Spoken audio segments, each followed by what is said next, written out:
Hey guys, we got the trailer loaded up today. Getting ready to pick up some metal for the inside of the garage. So we made it back from the metal shop and here's what we picked up today. So we got 58 sheets of white liner panel and then a bunch of trim pieces. Yeah, you heard it. I got metal, so that's sort of my next process here. I'm going to start installing some of the metal and kind of work my way around the walls here.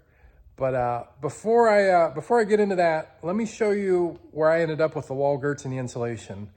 I'm not going to really show any more insulation or any more girts because I'm almost 99% almost done with it. Real close, but I'll show you where I'm at. Watch my other videos. You can see this was the last wall that I was kind of working on. And I do have all the girts up now. And I actually added a few. If you look at some of my other videos, you can see what I did is I added a few on the 2x4s basically there. You see 2x6s, there's some 2x4s. And the lumber was fairly inexpensive. So, you know, I kind of just made those other ones 16-inch spacings between there. Gives me plenty to nail to, and I won't have to worry about any of the T111 warping or anything. So let me take you a walk around here. I don't have anything done at the panel box yet. I still have just a little bit of stuff that I want to do wiring wise there. And then up above the garage door, I have that light fixture to finish. But I did finish the center wall here. You can see there's some pretty big boards there. That was extra that I had left over from a loft that I had built in the garage. And if you're interested about that loft, take a look at the video up here in the corner. But anyhow, I'm gonna put an air reel on there and for my air compressor, so I guess it's a hose reel, and then a retractable extension cord. So I wanted to make sure that I had some pretty good nailers there. And again, I had all that extra wood, so I just ran it up through the center. So I have that done. I gotta change out the electrical just a little bit up there for those two boxes and mount those to those girts. But otherwise it's insulated. And above the garage door, I had some leftover insulation that I shoved in there and put some vapor barrier there. So got that one complete. So it's really just a small section above there and just a small section there I have left for insulation. I'm really just waiting for a nice day that I can go outside and, you know, mess around with this one out here. Get that light all wired up, and then I'll insulate that one and then I'll be done. But in the meantime, I figured I would start on some steel since I can work on the inside of the garage. And I'll show you where I'm at on that. I wanted to show you guys a tool that I picked up to cut some of this metal for the inside of the garage. It works pretty good. Never used one before in my life. Looked at some reviews and figured I'd pick it up and hopefully it'd make life a little easier cutting this metal, and it's a pretty good tool. Here's what it looks like. It's just called a nibbler. Milwaukee makes this one. There's a couple other corded versions out there. This one's got some pretty good reviews on it. I think it's a little newer, hasn't been out too long. It is their M12 system, but it's got plenty of power. I really like it. It's got the little bag at the bottom. It collects all the little shavings that it cuts. So no mess. I mean, it's pretty crazy how well it cuts this metal. Here, I'll show you what I mean.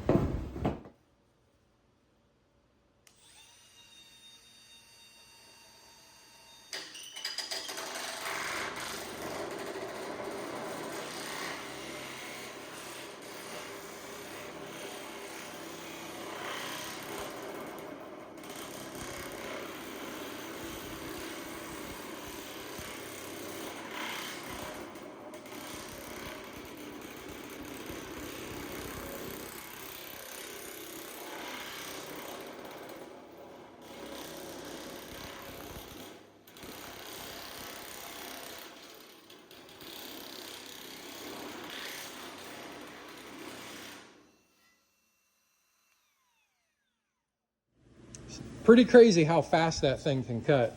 Now, I'll be honest, I haven't used it much. I've only cut a couple sheets, so my line isn't perfectly straight.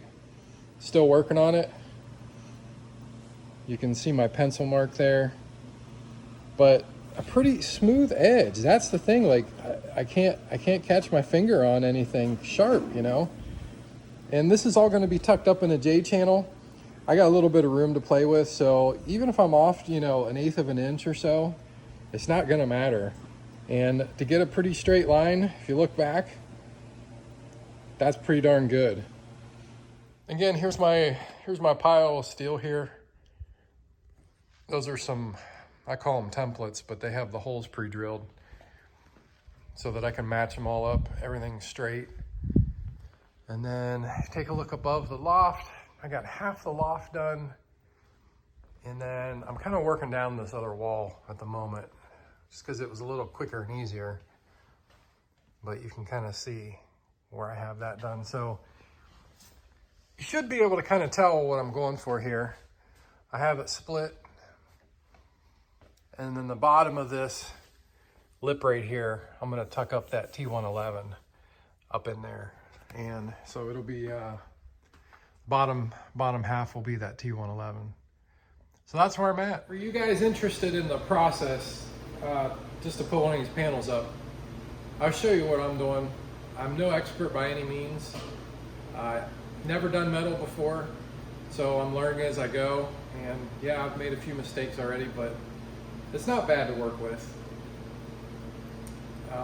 It is tedious. There's obviously quicker ways to do it if you're a contractor and do this every day, but this is the process that's been working for me.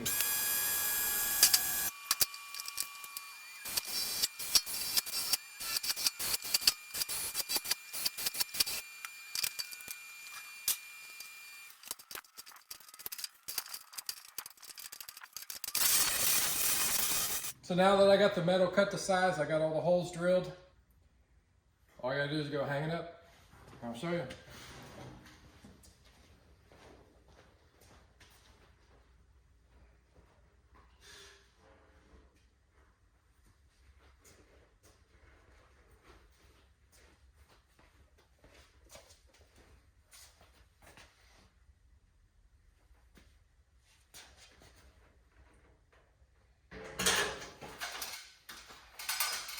So this is not the easiest process by yourself, especially somebody that's not used to doing this kind of metal work, but you know, the goal is to get it up in the channel and fasten obviously to the girts. So here's my process.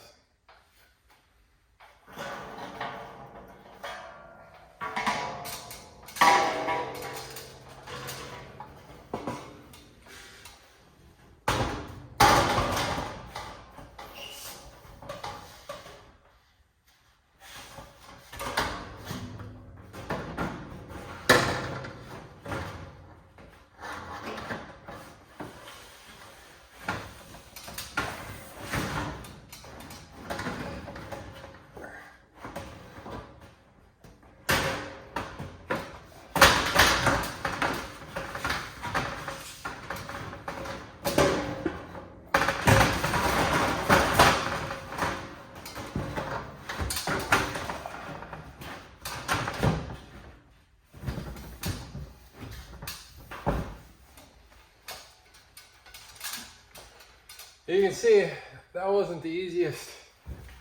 This overlap edge is hard to get in that J channel over the other one sometimes, so gotta get up there pretty high and kind of just shove it in there. But now that it's up here, I'm just gonna put one screw in the lower bottom corner, and then I'll go over on the edge here and check my level. And if it looks good, then I'll start putting all the rest of the screws. But it's important to put one screw in it first, because if you don't, the thing will just fall off the wall the second you let go of the pressure on it. I already learned that mistake once too.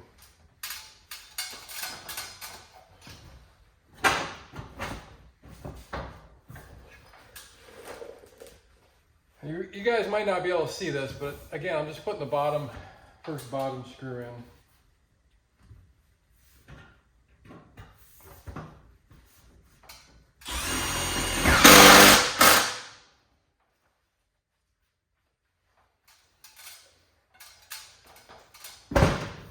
So now that I got one screw, I'll show you where I'm checking level on this thing. Here's where I'm putting my level at on this panel.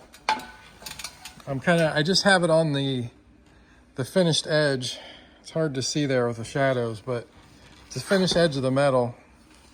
And what I'm looking for is just to make sure that I'm pretty close here, level.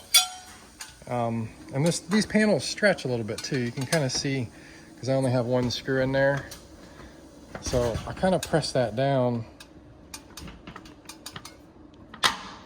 Make sure I don't pull too far, but yeah, we're pretty much at that level. It's hard to tell from the video, but it's definitely level.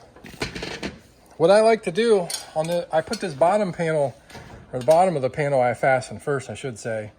And as I go, because like I said, it kind of gets wavy here, I'll actually pull on this end. Well, on each rib, I kind of pull down this direction so that I get it nice and tight at the bottom. Once I get that bottom, then it ain't going anywhere. So I'll just work through all the rest of the screws, get all those buttoned up.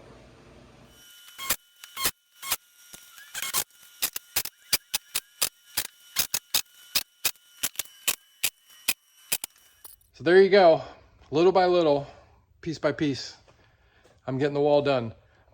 I'll update you guys on my progress here. I'm just gonna keep working one panel at a time, like I said, and keep watching. Just like that, it's done. Actually, it's a week later. I really haven't had much time to film. I've just been so busy trying to get these panels up. Made some decent progress in a week. It's a lot of work for one person to hang this many panels and, you know, do all the trim and cuts and everything. But I did want to show you where I'm at, maybe show you some mistakes that I made. The metal itself's pretty easy to work with if you have the right tools, and so far it's looking pretty good, I think. Let's take a look up here in the loft here. So it might be a little bit noisy up here. The furnace just turned on. But I do have the entire loft done.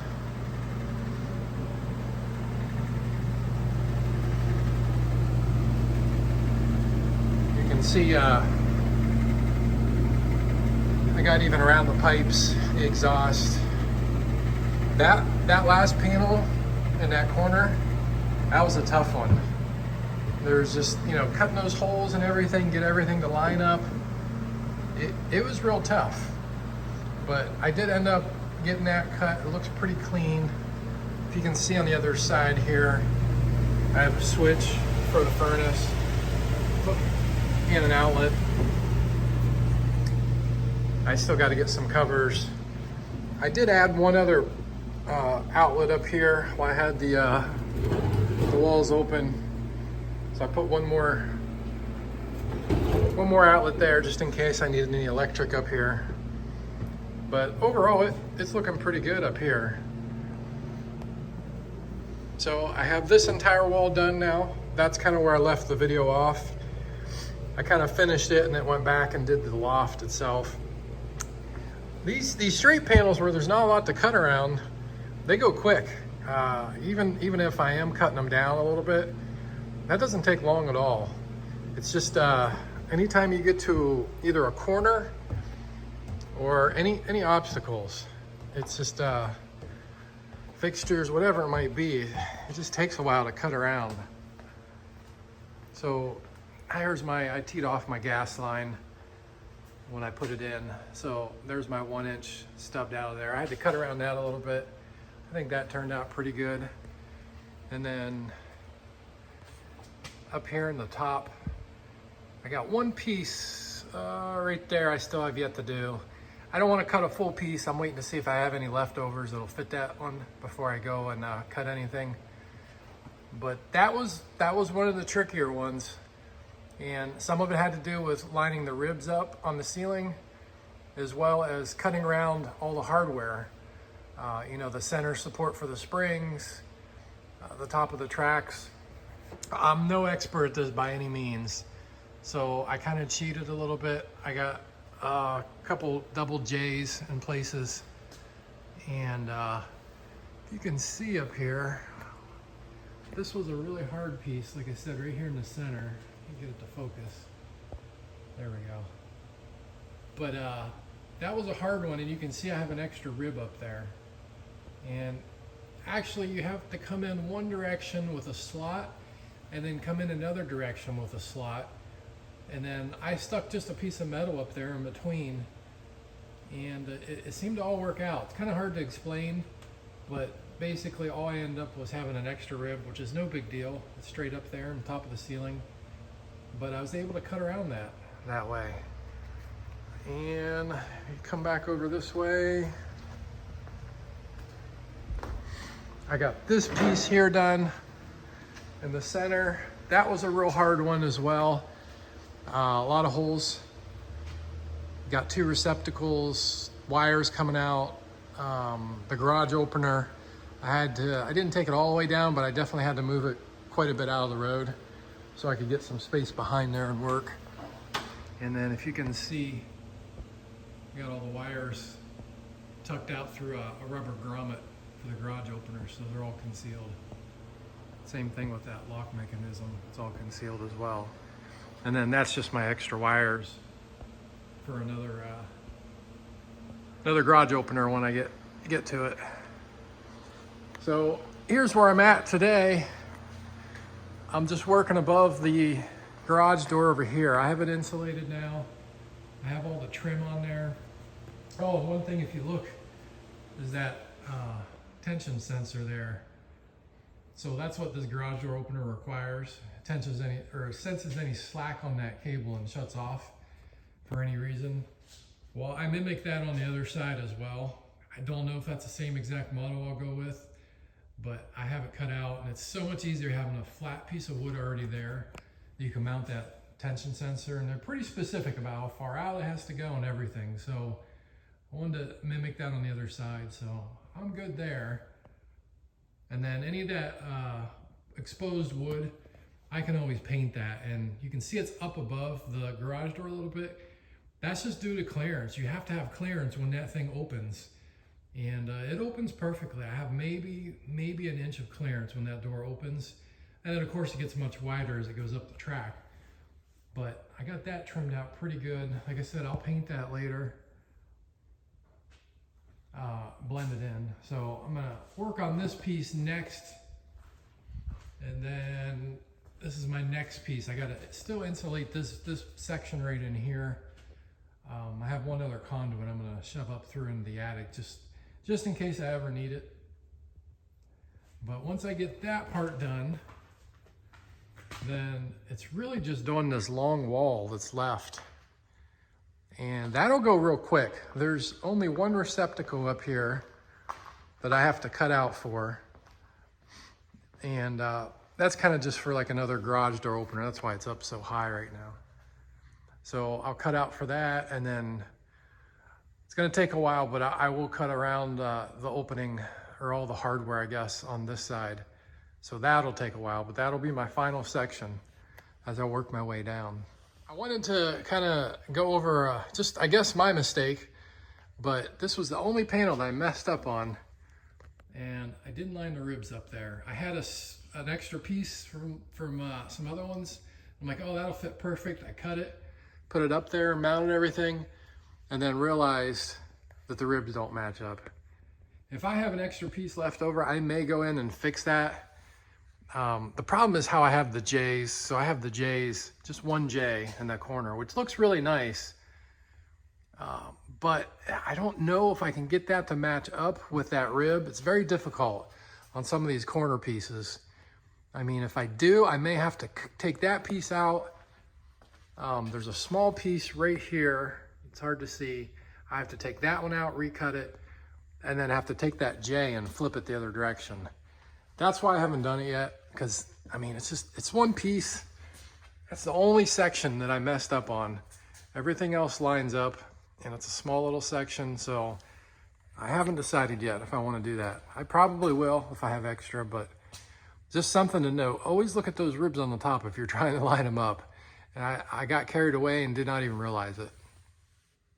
Another thing I wanted to mention, and it's so hard to think about all these different aspects, and especially if you've never done this before, but I started on this sidewall, and you know, the truss carriers, you know, it's like a 2x10 that comes down to here. So I'm like, I can put this screw anywhere I want. I'll just kind of keep it in the center because I didn't want it up real far into here because it's hard to drill through that. And then you get into the metal, the J channel.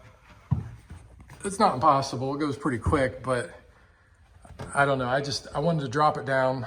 Another reason is to keep the lines kind of consistent space-wise. Well, I didn't think about it. I put all those, drilled those, and then realized, because I was halfway down the wall, that when I was doing the loft, I had put them up at the top because that's a 2x. It doesn't have a truss carrier or anything. So my screws just don't line up. That's all, between the two walls. I guess the moral of the story is just kind of think ahead of where you want all your screws placed. And, you know, just make sure that you have wood behind it where you need it to be. So that's my update for today. I'm just going to continue to work on this top piece here and kind of keep on plugging away.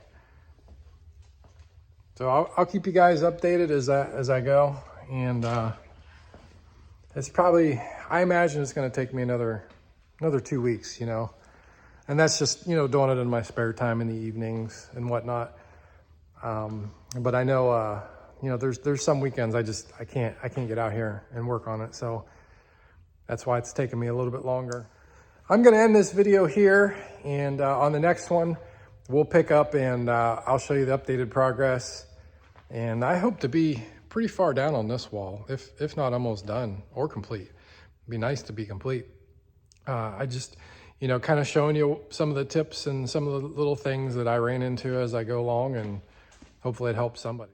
As always, if you guys like this kind of content, make sure you like and subscribe. It helps me learn what you guys like the best, and definitely make some comments. You know, if you have questions or you want to see other things in videos, make sure you leave that in the comments too. So until next time.